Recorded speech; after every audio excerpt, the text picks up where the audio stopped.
Hello, everyone. Welcome to the show. I got Bulnes here with us today. Really excited to talk with you, Hasi. Thanks for coming on with me. James, this is awesome. Thank you for having me. It's a pleasure. I'm looking forward to the convo we're going to have. Me too. What was it like growing up in Miami? I am, for better or worse, determined and kind of built by the all things Miami. I think people have like an image of Miami like in the 80s Miami Vice days, and like a lot of that is actually really true. If you're from that era, that's my era. But there is a certain level of grit and a certain level of like determination that you come out of from, I think, being raised in a place where people go to vacation.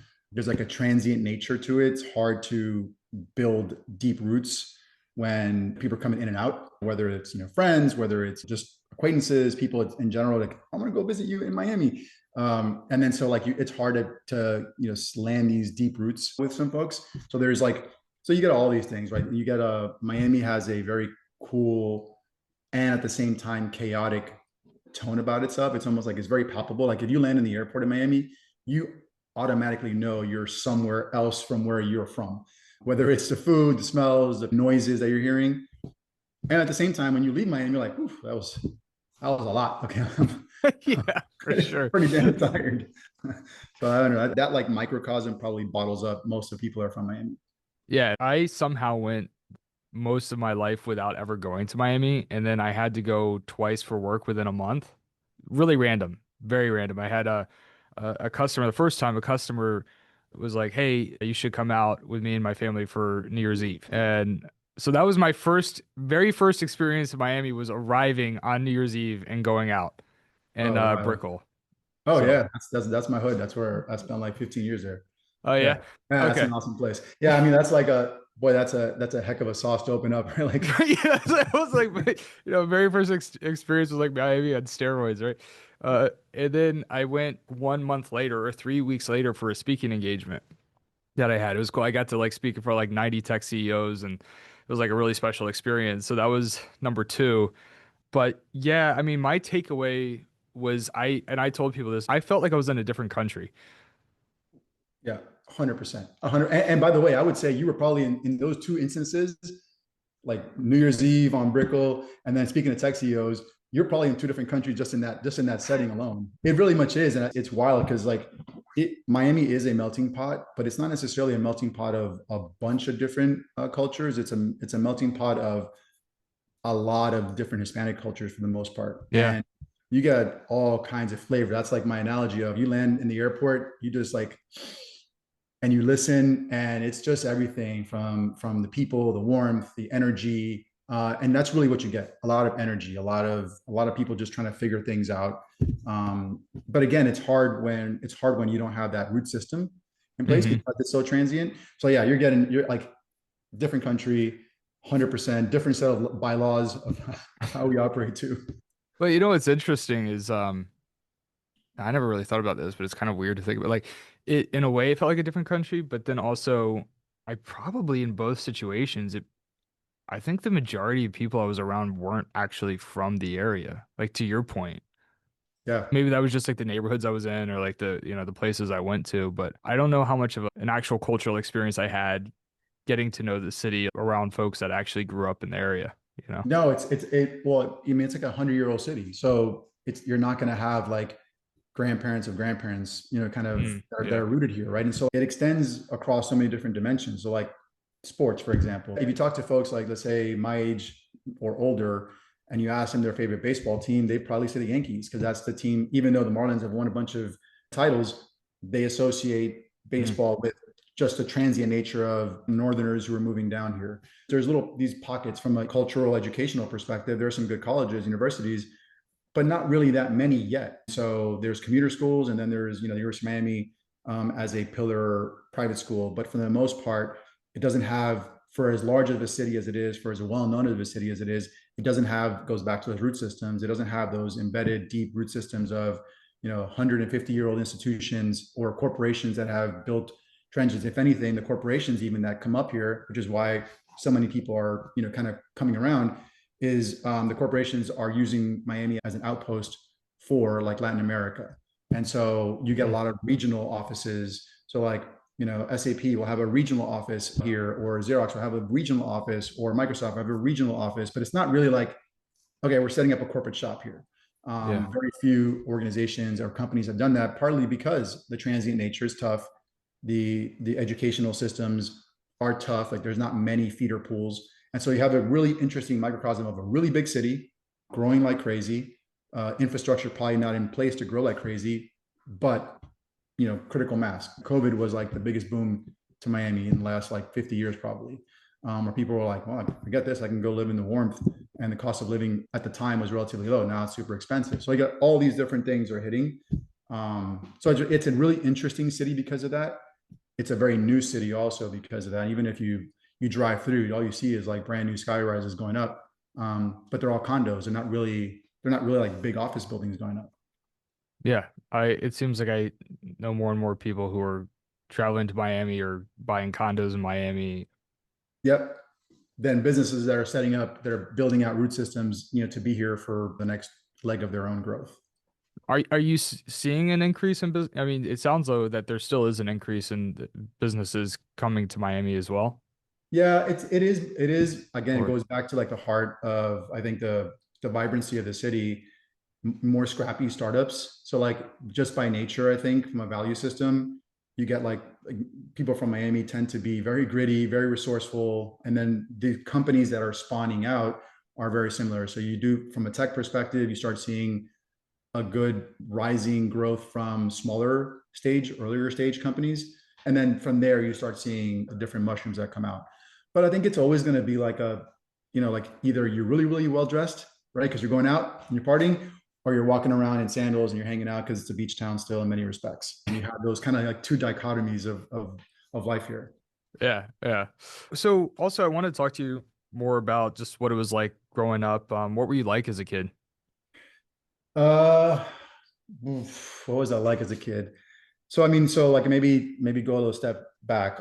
So my mother, which is super relevant in this like where we're now time wise, but like my mother immigrated here from Cuba with my grandmother 1969, and so if you picture like escaping oppression, escaping communism with like nothing, and coming to a place that was for the most part nothing. Miami really started accelerating and growing in the 80s. So in that time, if you had a little vision and you had a little money, you probably could set up yourself for life. But so few people had the vision and the money, right? So there's just a place where people were starting to arrive and figuring out what do you do next. And so I think growing up in that era, it was really rooted around like a certain sense of responsibility, a certain sense of like pride that you're at this place that doesn't allow or that is so different and stark from your prior place, especially a culture of a bunch of different land communities coming together, all probably arriving for the exact same purpose and goals. I think that's the baseline. That's the baseline probably for my earlier childhood too, was anchoring on certain levels of grit, determination, focus, and then married to pragmatism. Like you have to do this because this is in front of you right now, kind of thing. What do you think it was like for your mom and your grandmother to come over? I think you said your mom was 19, right? Yeah, 19 years old. I mean,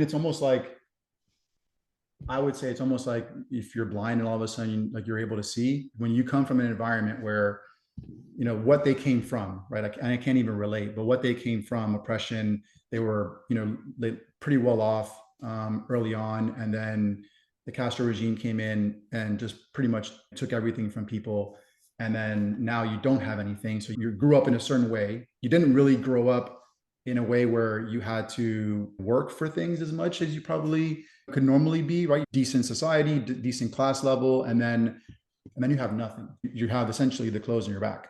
And so that was tough. I mean, my grandmother at the time, I would say she was probably in her 50s, and she was working, picking tomatoes in the fields. And my mom was, just going, working whatever jobs that she could to essentially support herself, my grandmother at the time. And then, my brothers when they were born, and then, obviously myself. So like being a pillar, I think for her, I mean, unimaginable to me, that sense of responsibility where there's so many different, like the culture's different, the nuances are different, how your value systems are different.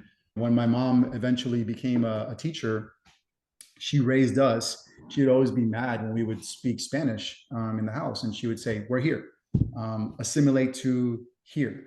And so she would speak to us in English always, and so we would speak Spanish. Of course, my grandmother, my father spoke Spanish, but my mom was hardcore with like, "Nope, you gotta assimilate to here." When we grew up, Thanksgiving was the holiday that we observed the most. My brother went to college. He would come down. My mother would do Thanksgiving in July before he would go back to school in the fall, just to make sure that this is the cultures of this country, and we have to assimilate here. Otherwise, we might as well go back to our country. And so that mindset, that growing up with that kind of constant, almost like a weight on your shoulder, that like, okay, assimilate, focus, be present here, while you're also feeling the strains of like the rest of Miami doesn't operate that way. Still, like if I go to the store right now, like before anybody talks to me in English, they're speaking to me in Spanish, and so like it's a really interesting spot to find yourself as a kid growing up when you're speaking in English when everybody else is around you speaking in Spanish, and I didn't really speak Spanish all that much, and so yeah, I mean it's a twist and turn kind of thing because it kind of helps ground you on some things that are important. At the same time, it creates a little bit of friction because you're not necessarily able to adapt to the norms that you see everybody else adapting to. It sounds like your mom really felt that doing this and, as you put it, assimilating to more so maybe what she considered a traditional US culture at the time would help set you up for success in life. Yeah, I mean, I think it's the also the observant of the struggle. So like, teachers, shout out to teachers. I was a former teacher too. Just don't get paid enough. So she would teach in the morning, before school, and teach and then teach, and then do after school, and then after school teaching, then go do night school to like a vocational, like a English for Spanish speakers.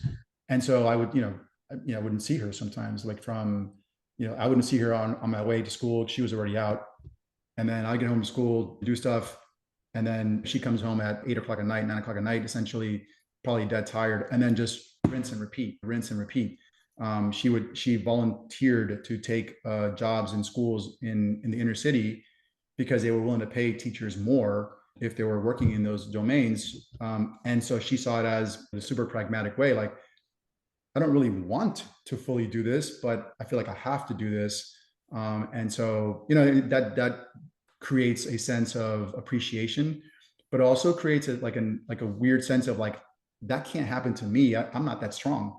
I can't do that. I can't, work 12 hours a day, every single day, deal with traffic and deal with this and then come home and get kids, all this stuff. It also created a little bit of sense of independence. I think probably for me and my brothers, in that not really around, not in a bad way, in a really uplifting way. You see, your parents really working hard to put food on the table, but they're not around as much, and so you have to figure things out.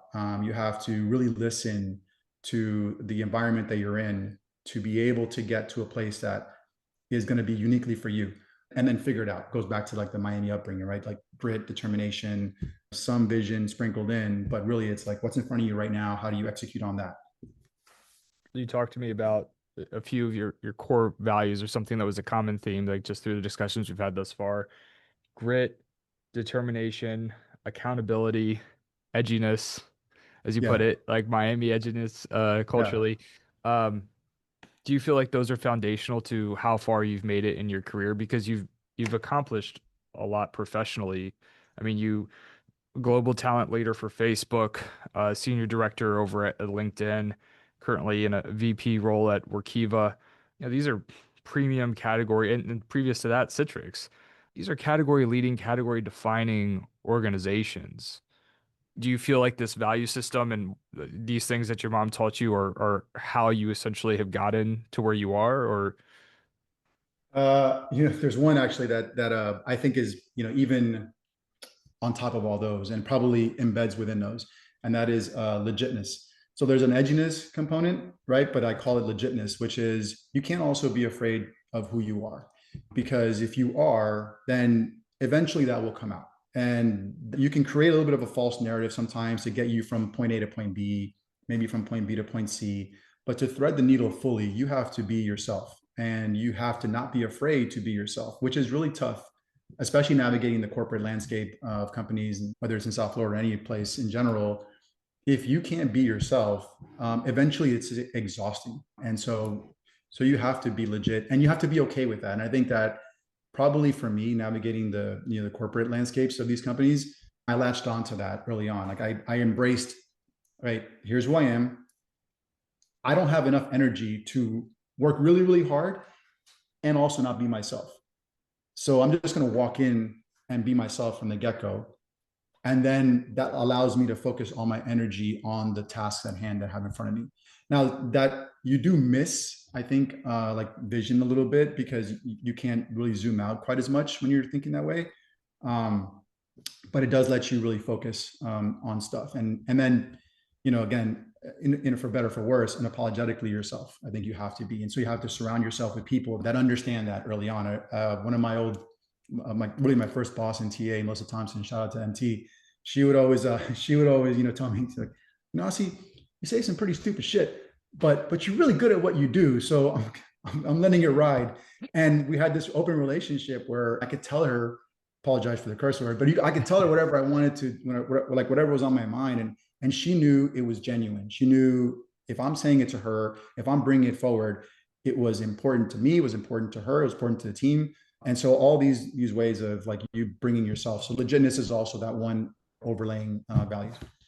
Yeah, that's a really good way of putting it. It's like a trust building motion as well, right? Yeah, because you know what to expect from me. I don't have to tell you, like I'm going to be myself. I was on a call last week with our CMO, and we just did sales kickoff, and they must have worked so hard to pull that event off. Like he's on stage. There's so much planning that goes to an event like that, and so he and I get on a call, and I say to him, "Hey, while you were vacationing last week in San Diego, here's all this work that I was doing." And it's like this. I would assume that he would not expect anything less of me coming in like, well, you're hanging out over here. This is who you are, right? And this is like the things that come to mind for you as a person. Forget as a leader, right? But as a person, if you can't bring your personality into the things that you're doing, you're probably doing the wrong things. Don't run away from that. I think that Yeah. that's what makes you unique. That's what's going to give you the edge that you need probably to complete your tasks. I feel like it's interesting is like since we changed the format of the show, I told you we've made a pivot from like more of a tactical talent acquisition podcast into really focusing on our guest journey. Honestly, I didn't even know that I would come to this conclusion after 10 episodes, but something that I feel like I'm learning and I'm learning how to articulate to our guests as well. I think the way that we think about professional development is very incomplete, or development generally as a person. I think when leaders similar to ourselves, a lot of the times, at least I'll speak for myself, but I think this is like I can make a reasonable assumption that we've all been here. When we think about developing ourselves professionally, we might at times have a tendency to look at to exclusively focus on very tactical things like becoming AI native or Yeah. implementing XYZ or integrating a tech stack or whatever else. But I think one thing that I've been putting more emphasis on lately for myself is coming to the understanding that in order to be the best version of myself in any area of my life, I have to become better holistically as an entire person. I can't be the best version of myself professionally if I don't work on myself holistically. For instance, like I can't be the best version of myself professionally if I'm not healthy, if I'm not working out, if I'm not balancing those things. Being a parent has made me a better leader at work. So it's like these different things, the elements that advancing holistically as a human enables us to be the best version of ourselves in any one particular area of our life. And so I feel like what I'm trying to do on the show is to help people develop the whole person.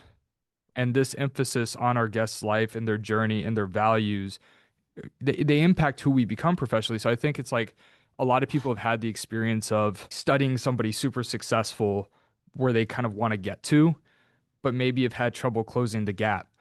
And I'm wondering, it's like because they might be so focused on the tactical aspects that maybe they're not looking at the entire person because there's so much we have to learn from the entire person across the board in order to get to that point because our values and our principles and our worldviews are going to impact how we make decisions, how we communicate professionally too, right? Yeah, I mean, totally. This goes back to the legitness part, right? Because can you imagine having to, like, the level of exhaustion that you would feel having to follow a path that you think is the path and emulating somebody else's path when the experiences and or values and or alignments are not yours. You're just checking boxes. Okay, well, this person did this, or this learning path says I should do this, so let me just go do that. And now I am certified. I have this certification that says I know how to do X. And it doesn't work that way because your path is going to be different and the pressures that you're feeling are going to be different and your life experiences are different. And so if you can't bring who you are, and then apply those scenarios maybe to how you would handle them, sure, it may mean your path is not as linear, but I don't think anybody's path is linear. Your path is going to have a bunch of squiggly lines. I would always say too, like my path is, it's like a bad stock chart, and it goes up and down and it crashes and then it jumps up. And your ability to just understand that and stay focused on what you're working through. I think that the tie-in is that vision piece, but like your ability to navigate that for you and for who you are, because that's where at the end of the day, when you shut your laptop, when you go play with your kids, when you spend time with your loved ones, it's you. It's not the corporation that you're tied to. It's not the label that you are. It is, who are you and how you're going to apply these things to make sense for you and the learnings and paths. And so anything that is so linear in purpose and execution, yes, I think some of the things you have to do, you have to become AI native. Sure, you have to understand how to do some tactical aspects of your work. But if you can't bring your little sizzle to it, boy, that's going to be really boring.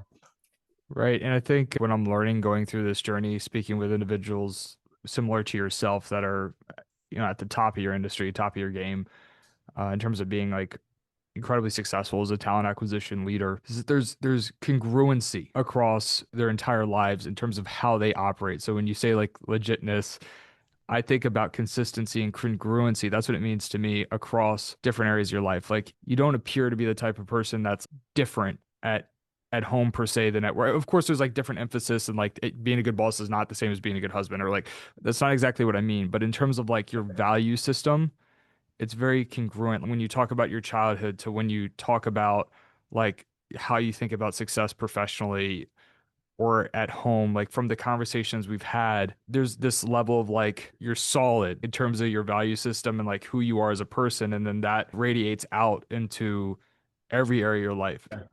The one time where that, like, I tried some radical candor with my wife the other day. It didn't land me too well. So like, so you have to, yes, I think the really interesting thing sometimes, even when you're going through this journey of this is who I am, this is how I show up.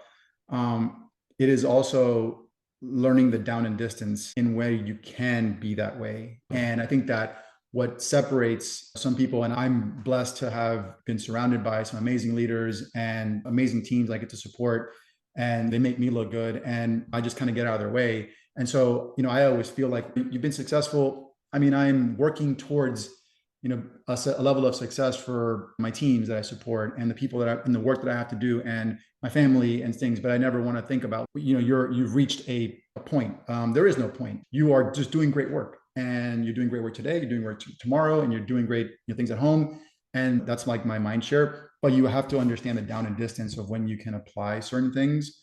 That's like the one, I think, common thread in being like in that level of congruency of who you are. Like radical candor ain't going to work at home.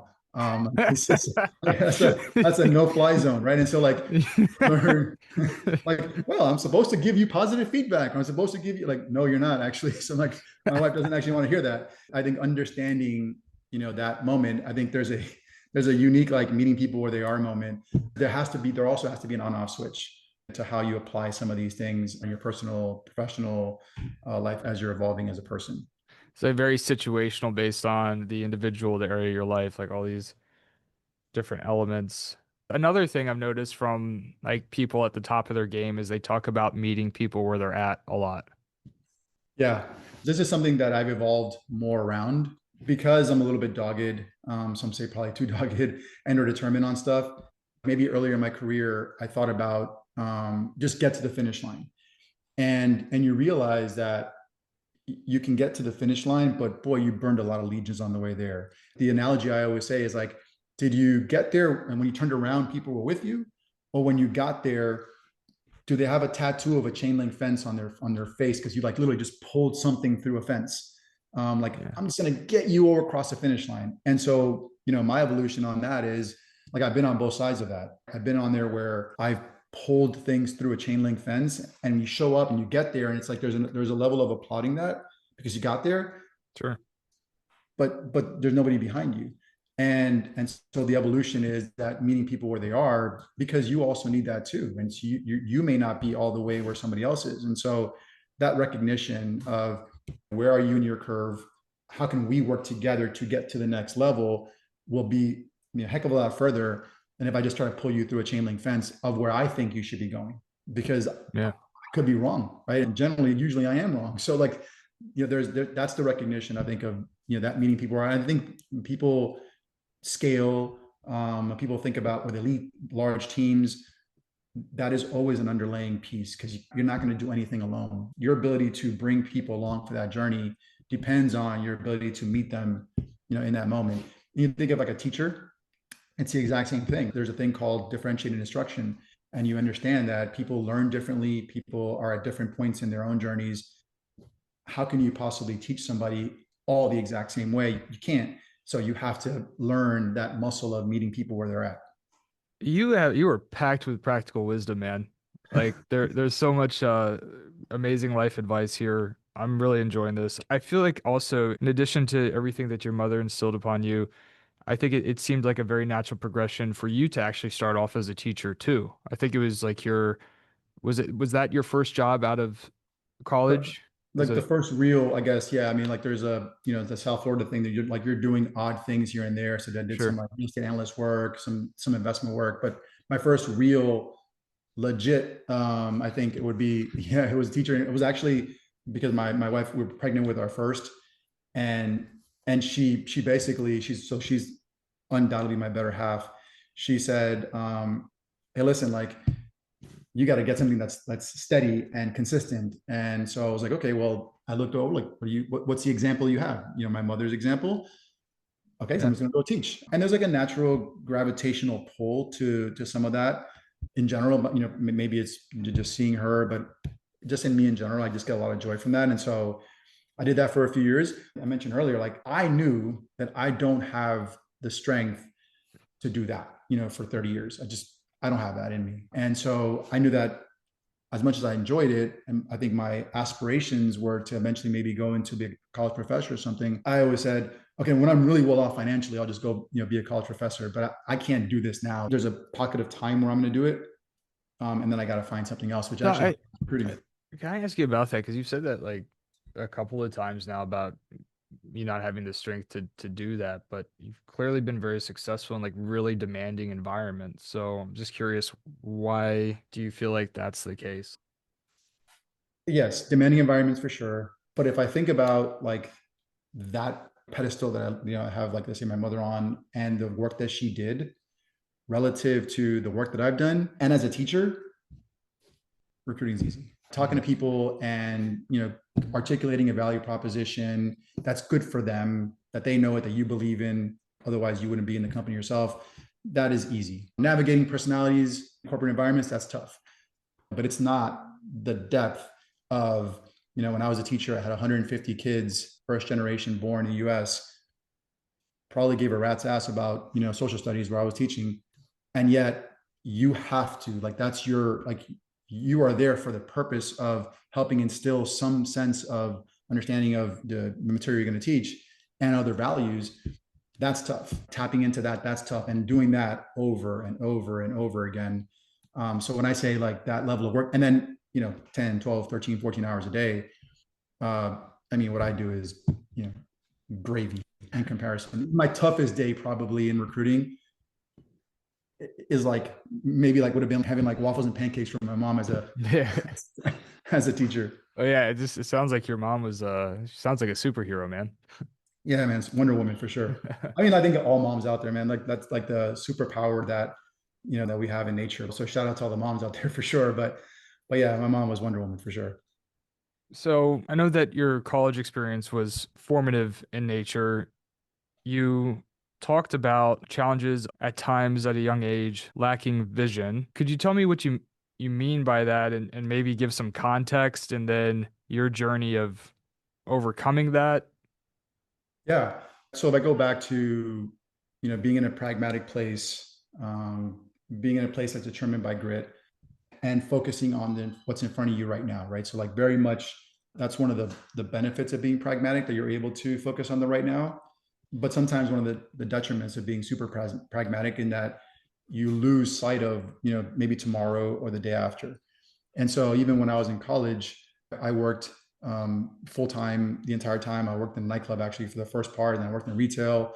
And and while yes, it helped me financially support myself through school, at the same time, I was surrounded by kids that were brilliant and professors that were brilliant, and some that wanted to invest in me. So like my mentor in college, Menton Becker, he was a brilliant man, super accomplished, was Gerald Ford's private counsel when he was president. And so like that's an opportunity that so few people in this world get, to have access to. And I always talk about accessibility and visibility as a blessing and a curse. And it's a blessing if you recognize it and you're able to embrace it. It's a curse if you don't and you can't leverage it to the fullest. And so here I was doing really well. He actually picked me to be a teacher's aide in a class where all the kids were probably far more brilliant than I was. But these kids are super smart. They're all going to law school at Harvard, Yale, on and on. I mean, name it, right? And so like a who's who of schools, and I'm helping them with the classwork, and yet books closed. I'm going to work at what I knew for sure was not going to be my future path, and yet I'm spending more time on that than probably where I probably could have been spending more time in scholastically, right, and focusing on academics. And I remember him picking up the phone one day and calling me up and saying, is this what you're going to do? Like you're going to work at said store for the rest of your life, or is this, or you want to go on this like reap your benefits of all the things you have in front of you, take advantage of? And it was like, oh shoot. I literally walked to my boss at the time. I said, I quit. I was like, and it was like one of these moments. I think your life is always defined by like what you do in a moment. Like one, recognize that you're in a moment, and then like your ability to recognize that and then have some vision to what could be next, and then act, even if it's against you. Like I'm not that person. I'm not like this super spontaneous.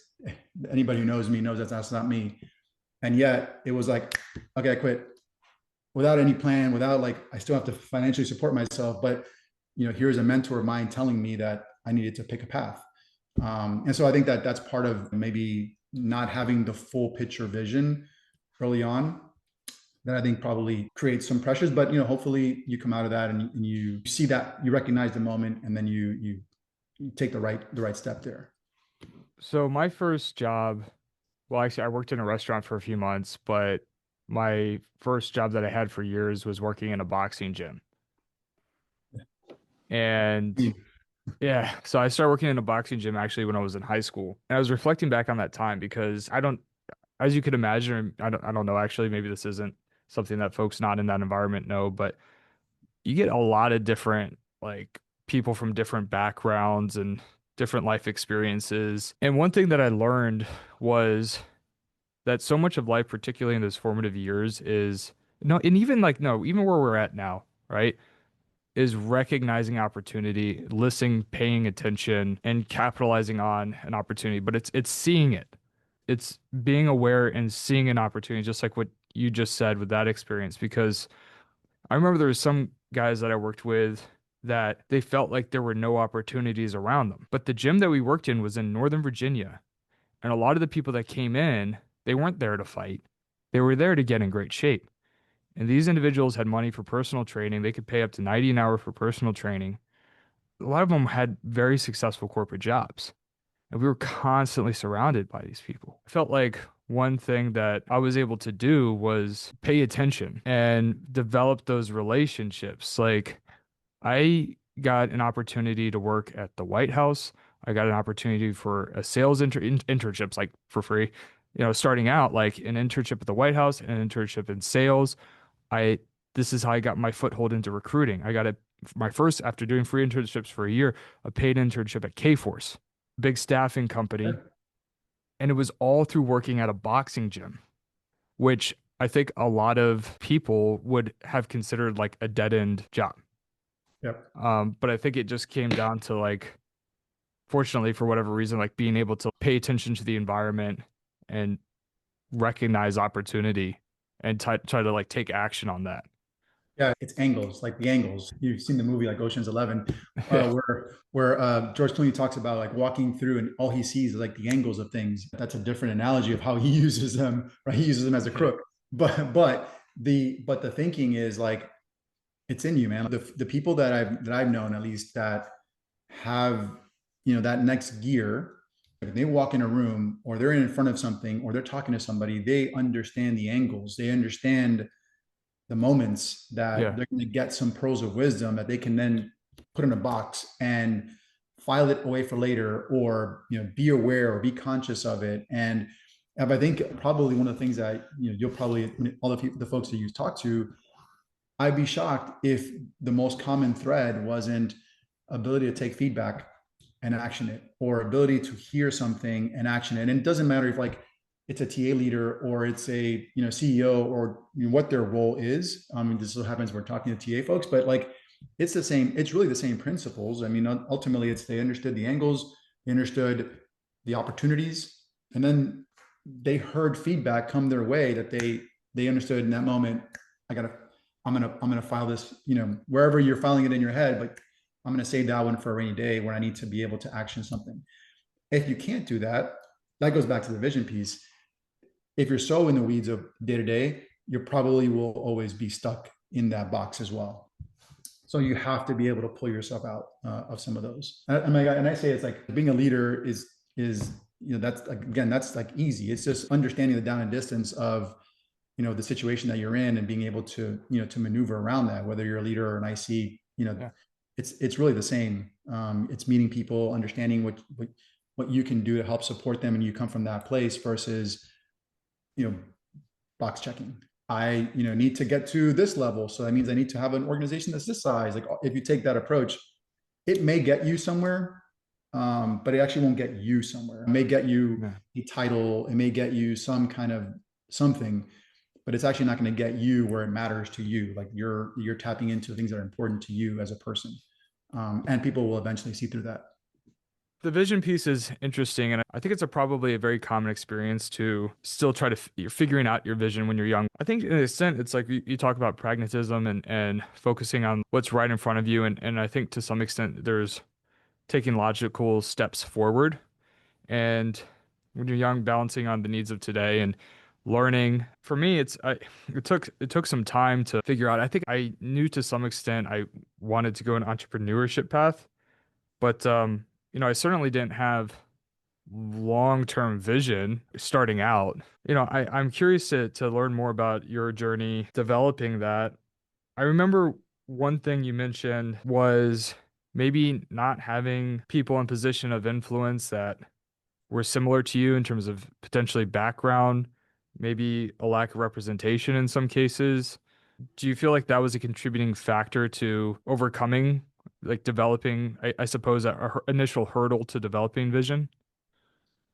I do think that. I mean, I think there's a ceiling that you feel, and or at least that I felt. And while I was confident in the work I was doing, my capabilities to continue to just do good work and always anchoring on that, right? I never thought about, well, I'm supposed to get, I should get, I deserve to get. I never thought about those things, right? I always anchor on like, what is the work? And I say it to Austin, I say Austin to the teams I support, which is like the work is the work. And sometimes you just have to, drudge through it. But there is a ceiling when you look up and you say like, boy, geez, like who here looks like me in this room? It's a legitimate thing for those who experience that. And while I was, blessed to have leaders that believed in me, like I mentioned earlier, right? There are, good five folks, right? And rip their names off because I'm going to give them their props for shaping me. Melissa Thompson, Brian Toner, David Samuelson, Cynthia Coutinho, Emily Forrester.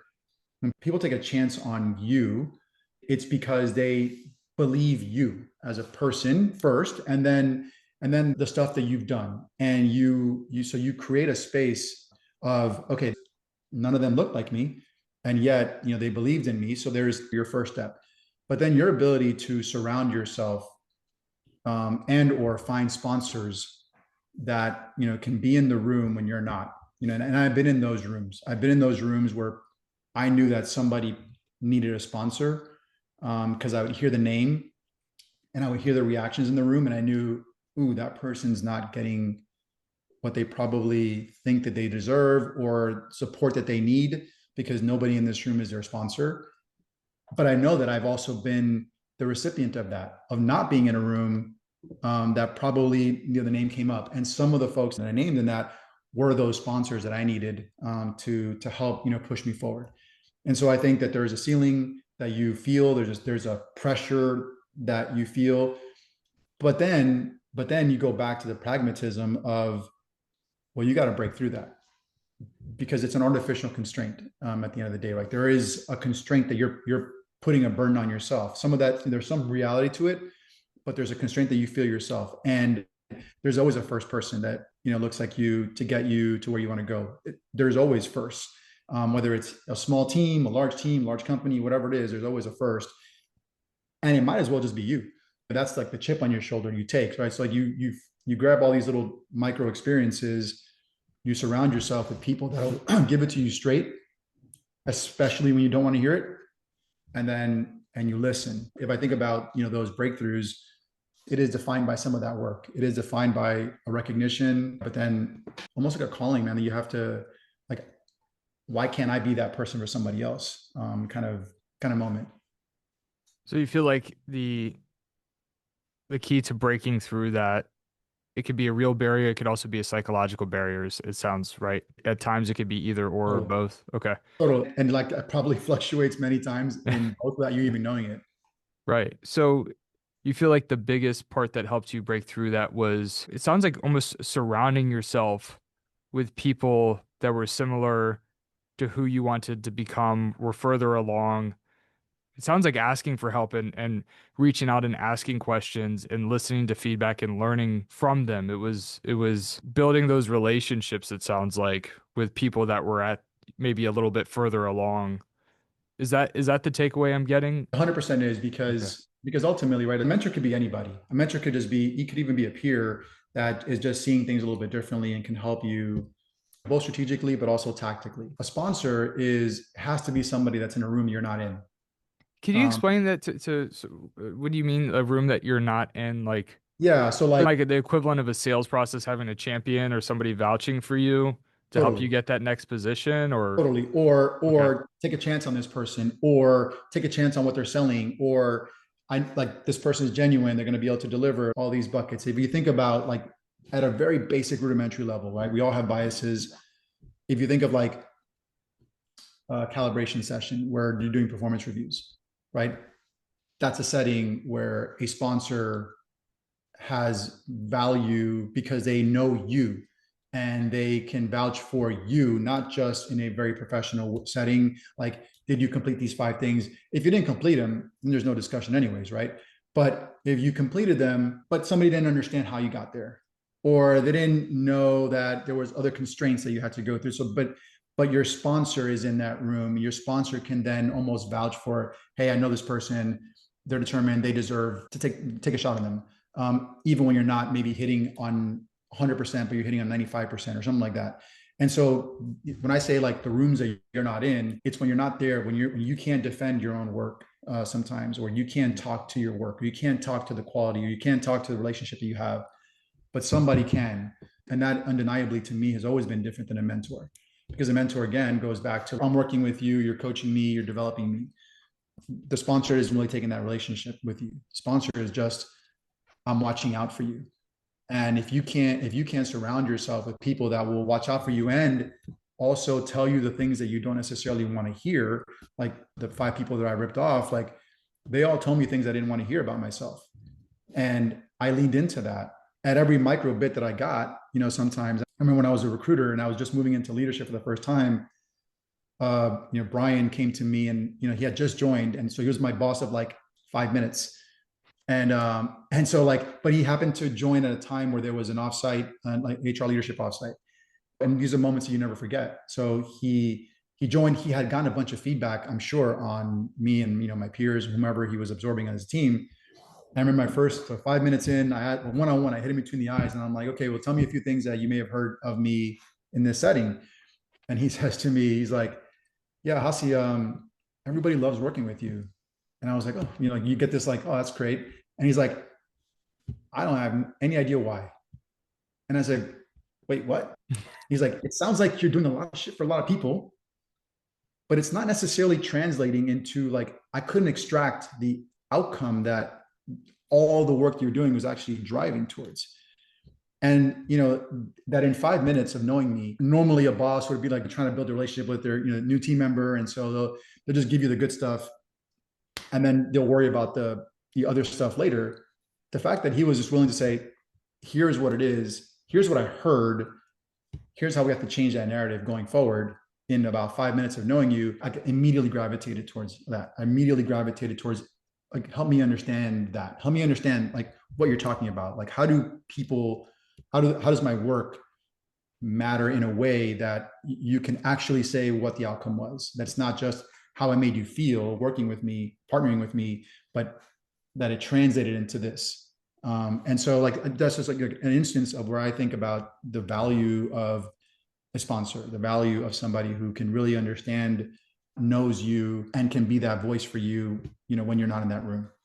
So do you think developing vision to some extent is for folks tuning in that maybe feel like they're at times struggling with that, like you were when you were starting out, like in the early days? And we've talked about sponsors a lot. Maybe it's like breaking through that initial barrier for you was like a huge deal that opened up a world of possibilities once you started to see traction in your career. Did it develop naturally more so just from making progress in your career and then developing more confidence or saying, oh, wow, like I've made it this far, I can go even further? Or was it a psychological shift? I guess that could relate, that could turn into a psychological shift. But can you tell me more like how did you make that transition? I actually think the psychological shift is a really big component of this. Like, there's a recognition of when you're self-aware, and there's a recognition of when you're probably not. And so being self-aware of your gaps and leaning into the feedback and wanting it, like, raw and unfiltered, man. I'm not like, so tell me how I did this, and then walking away like, yeah, whatever. No, like, they're telling you, like, trust into what they're telling you, take it at its face value. So I think that level of self-awareness is what then I think, and actioning it will help you move in a different direction. And I think that for me was that moment. It was, I think about, like, how I got into leadership, like why I became a people leader. I was, I felt like super high functioning IC. I got so much, like, energy from being an IC. I was like, I thought I was going to tattoo, like, IC for life on my arm, right? Like, I was like, it just gave me so much, because all my values of, grit, determination, thinking about bringing things forward, it was satisfying. Like, the work was satisfying me so much. And like, I knew that career wise, there's a ceiling to just being, an IC, in a role, at least where I worked at the time. And so I had this VP of Eng, you take me to lunch, and he's like, amazing year for us, Hasa. You did, like, we've never had somebody that could do as much as you did for us. All these people hired, travel, all the things. And he's like, but you're never going to have impact for us as an organization until you're able to scale yourself. And I was like, I double clicked into it. And I was like, what does that mean? Like, when you say scale yourself? And he's like, well, you can teach others to do things that you're doing. And I was like, well, I'm a teacher. I could definitely do that. And I just don't want to do that. He's like, no, no, no. When you can teach others to do things better than you, like, that's the part that I wasn't listening to, the better than you. And that then spawned a competitive aspect of it. I remember going to my boss's office at that time. Listen, I was like, I got this feedback. I need your help. Like, what can I do? And she's like, she's like, you always wanted to be an IC. And she gave me the budget to hire an intern. And I was like, I'm going to make this person great. Like, I got to do it. I got to do it. And it was like this, like, I have to. And that's not, like, I wasn't listening to the feedback, right? Because if you're so focused on you making it about yourself as an IC, sometimes you're able to I'm going to get this over the finish line. And that mentality shift of it's not about you anymore, it's the person. Like invest in the person and understand the person, help them be better, not for your successes, but for their successes, which then will translate to your successes. That recognition, it came. I mean, it punched me like Mike Tyson in the face in his prime. Like I got so much joy out of that, and that moment of, oh, now I see. Like you get that Neo moment of, yeah. I mean, I still get jazzed when I'm doing like individual work, where I'm working on something, whether it's a rec, whether it's a project that I'm just doing myself. Like I get jazzed about that. I get energy because I'm ambitious, but nowhere near the level of satisfaction that I get from when I see others on my team shining. And so that recognition, that self awareness moment of like, oh, I am wrong here. I got it. I need to invest in this change. I need to like do some soul searching. I think that that's what gets folks through that thread. So you've made it pretty far in your career at this point, VP of Talent Acquisition for Workiva. How many employees does the company have at this point? About 3,300. 3,300. And Size. I believe publicly traded? Publicly traded. Yep. Okay. I'd love to learn more about the top takeaways. Now, I think we've already talked about it to some extent. One of your top takeaways of where you are today that you can share with our listeners is listening to feedback, taking it to heart, really like taking the time to listen, investing in people. So we've talked about that a fair amount. One of the other aspects you talked about are the key takeaways is moving from seeing yourself as a talent acquisition leader to seeing yourself as a business owner, to go from understanding just the pain of like hiring or for your team to going to understanding fundamentally the pain of the business, to really understand holistically as a company what needs to be done to move forward. Could you tell us more about that? For sure. I think as I've kind of grown myself, I guess is like the term, like in my career, I found myself latching on to leaders that think about their work as a business and understand like what makes somebody a really good leader. When I was at LinkedIn, like, there are some leaders there that I looked up to that really understood their worlds, whether they were in engineering, whether they were in TA, but they understood the value that they would offer and the team that they would support as a business, and they look at problems as a business. So like the example that I give is like, I grew up in tech recruiting, like hiring engineers and PMs and product marketing people, and that was my world for so long. And I got a lot of joy out of being on the tech side of the house. So much joy that I just closed the door to like the whole entire other world of the house, which is like got to sell products. You like can build amazing products, but if you can't sell them, you can't go anywhere. I closed the door to that world because it just it didn't feed my curiosity at the time, and this recognition that you can't solve a problem if you don't really understand the full problem. So to me, the evolution as looking at things as a business problem, and team I support is a business, and my boss entrusts budget and resource power and capabilities into my team to then deliver a value add to our business. And if I look at the team as, well, the folks are just an execution on one or two things, that's not going to help move us forward. It's not going to help us build the right relationship. I'm not going to even understand the problem sets. So like being able to zoom out and look at things holistically as a business, whether it's like you're supporting the tech side of the house or the go-to-market side of the house, you're solving for a business problem. And so as a leader, your ability to zoom out a little bit and survey the business problem in front of you will gravitate towards different things. So for example, I never cared about time to fill as a TA professional because I was always working on the tech side, and very few engineering leaders would ever tell you, I just want to hire as fast as possible an engineer. The orders of magnitude of acceleration that you get from a world-class engineer versus just an average engineer is significant. And so I never thought about time to fill. And now when you support the go-to-market side of the house, it is definitely important to make sure that you're filling sales roles as fast as possible. Of course, you still want to have the best talent possible, but the speed does matter. And it is a complete different problem to solve.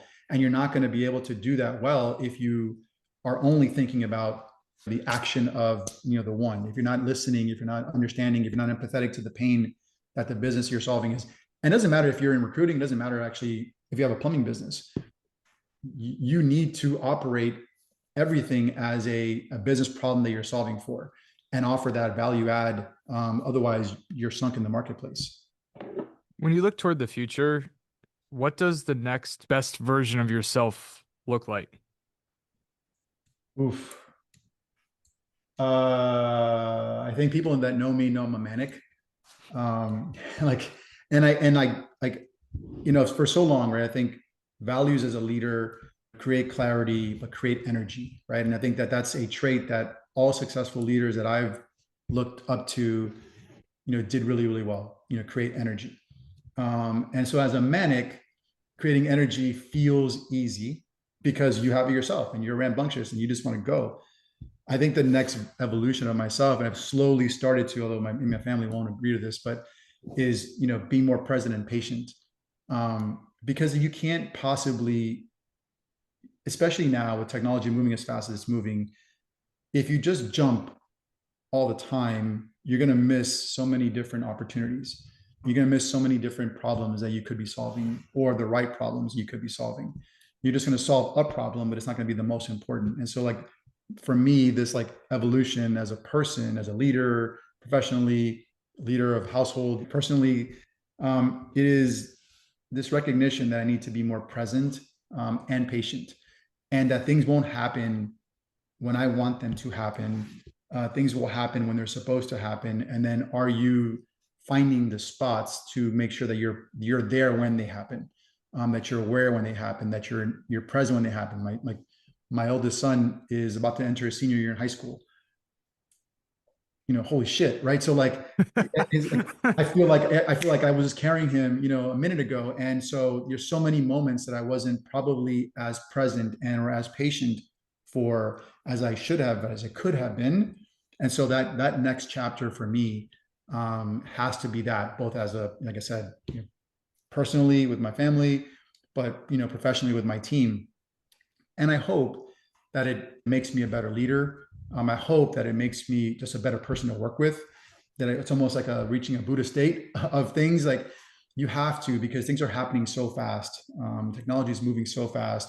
So many different tools out there right now that you can leverage. And if you can't just be present in what you're trying to solve for with this or that, you're just going to gloss over everything. So that's my meta moment of where I want to get to, is that level of presence, awareness. Presence, awareness, patience. Yep. The patience is a work in process for sure. Yeah, I get it. I definitely get that one. Kids are it's a great opportunity to practice that skill set. I'm Yeah, still working on it. I haven't figured it out and a, and 100%, a to be and honest. a and a heck of a humbling moment too, Oh because yeah, they for don't want to sure. hear like, oh, I just help, like, no, like, dad, go take the garbage out. like, very humbling moment. Yeah. Well, Hasi, hey, this has been a great time. I really appreciate you coming on the show with me today and sharing your journey and story and lessons learned. James, thank you so much for having me. Like, this flew by much faster than I thought. I was like a little bit nervous coming into it. This is really awesome. Privilege that you wanted to invest the time in talking to me. Yeah, man, I had a great time. Thanks, dude.